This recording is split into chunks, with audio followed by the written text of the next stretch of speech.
যেরকম আমাদের অনেক ধর্মীয় অনুষ্ঠানে আপনাদেরকে দাওয়াত দিলে আমরা যেরকম কাছে পাই, পাশে পাই, রাজনীতিবিদ হিসাবে, এই দেশের নাগরিক হিসাবে আমাদেরকে রাজনীতি যারা করি তাদেরকে দিয়া কাউকে মূল্যায়ন,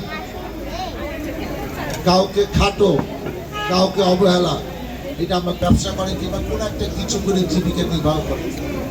এদেশ আপনার হামলা হয়েছে, কোনো পূজা মণ্ডপ প্রতিমা ভেঙে ফেলা হয়েছে, এরকম কোনো দৃষ্টান্ত এই আশুলিয়ার সাপারে কোথাও নেই।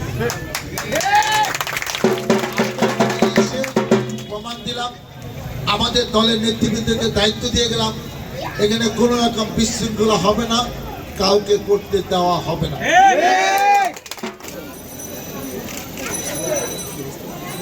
স্যার একটু স্যার ভিডিও নিচ্ছে স্যার।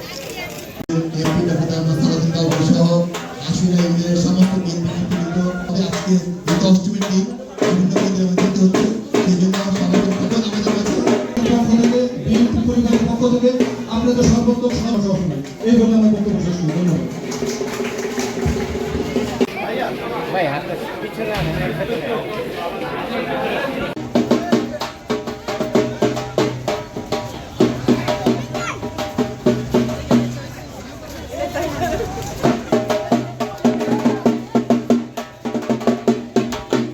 দৈনিক আজকের বাংলা .net